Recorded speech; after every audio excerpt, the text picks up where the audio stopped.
د فزیک کانکور ښوونیزې خپرونې درنو لیدونکو سلامونه مې ومنئ. زموږ د اوسني درس عنوان د ارشمیدس قانون دی. نو زه خپل درس پیلوم. هغه جسم چې یوه برخه یا ټول یو سیال ته داخل شي د سیال له لوري پرې یو اندازه قوه واردیږي. دا چاره په سیال کې دننه د حقیقي جسم د وزن د کمیدو سبب کیږي.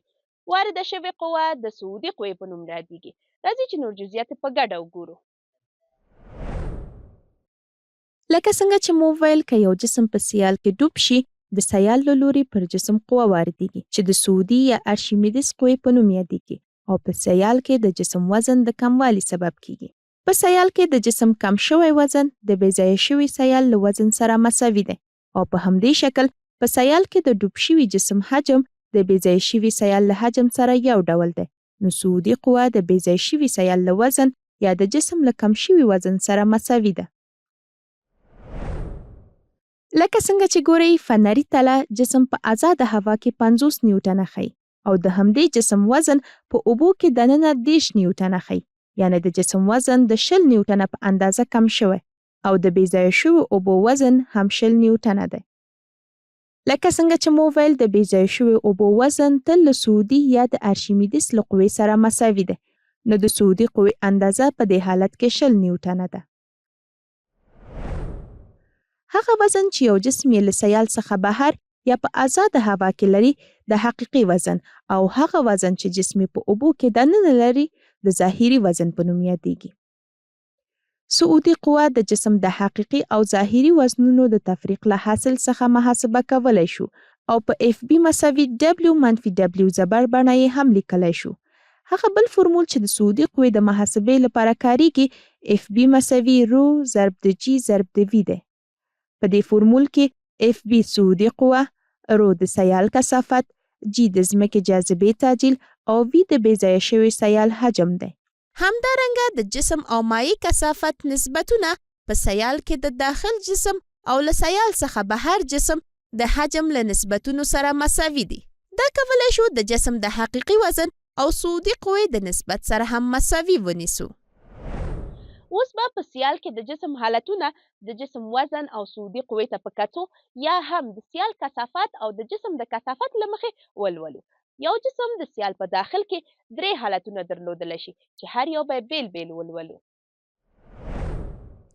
اول حالت دا دی چې که د جسم وزن تر سعودي قوې یا د جسم کثافت د سیال تر کثافت کوچنی وي جسم لامبو وهي. دویم حالت داسې دی چې که د جسم وزن له سعودي قوې سره مساوي یا د جسم کثافت د سیال له کثافت سره مساوي وي، په دې صورت کې محصله قوه صفر کیږي او جسم د تعادل په حالت واقع کیږي یا غوټه وهي. دریم حالت دا دی چې که د جسم وزن تر سعودي قوې لوی یا د جسم کثافت د سیال تر کثافت زیات وي، په دې صورت کې محصله قوه ښکته لوري ته حرکت کوي او جسم په سیال کې ډوب یا غرقیږي. راځئ دا 3 حالتونه واضح کړو. مثلا تاسو په انځور کې یوه هګۍ په 3 حالتونو کې ګورئ. په لومړي حالت کې د وزن قوه 4 نیوټنه او سعودي قوه 10 نیوټنه ده. دا چې د وزن قوه تر سعودي قوې کوچنۍ ده، هګۍ په دې حالت کې د اوبو پر مخ لامبو وهي. په دویم حالت کې د وزن قوه 10 نیوټنه او سعودي قوه هم 10 نیوټنه ده، نو هګۍ په دې حالت کې ځوړنده یا غوټه وهونکې کیږي. په دریم حالت کې د وزن قوه 10 نیوټنه او سعودي قوه 3 نیوټنه ده. دا چې د وزن قوه تر سعودي قوې لویه ده، نو هګۍ په دې حالت کې ډوبه یا غرقیږي. ګرانو زده کوونکو، اوس به له لوستل شویو اړیکو په ګټه اخیستو د وروستیو کلونو د کانکور له فورمونو څخه څو پوښتنې حل کړو چې د ارشمیدس د قانون اړوند دي. مثال: د یخ کثافت 920 کیلوګرام پر متر مکعب دی، په داسې حال کې چې د بحر د اوبو کثافت 1025 کیلوګرام پر متر مکعب دی. له اوبو څخه بهر او په اوبو کې دننه د یخ ټوټې کسر پیدا کړئ.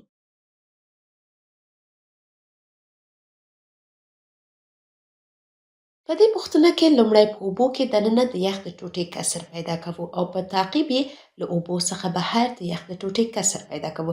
نو په اوبو کې دننه د یخ د ټوټې کسر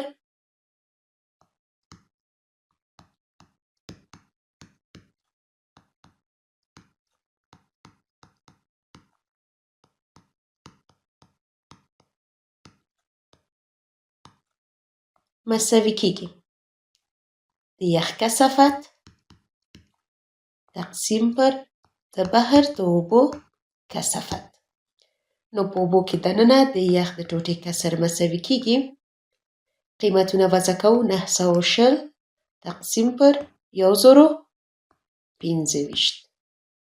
نو دا مساوي کیږي له 0.897 سره.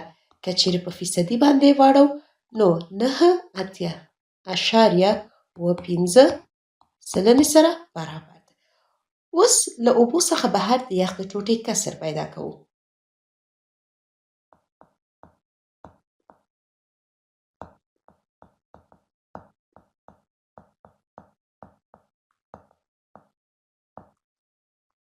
دا مساوي کیږي له 0% څخه 9.15% تفریق کوو چې 10.25% لاس ته راځي.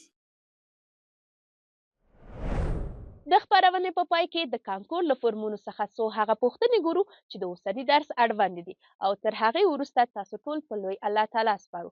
الله مو مل شه. کله چې یو جسم په مایع کې ډوب شي یو اندازه مایع بې ځایه کوي چې د جسم وزن د بې ځایه شوي مایع په اندازه کمیږي. دا قانون د قانون پر نوم یادیږي. ارشمیدس، پاسکال، نیوټن، نیلز بور.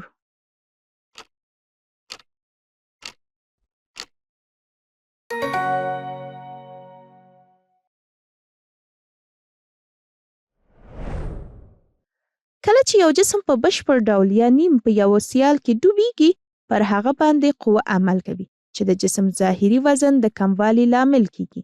دا قوه څه نومیږي؟ صعودي قوه، د انبساط قوه، نزولي قوه، د انقباض قوه.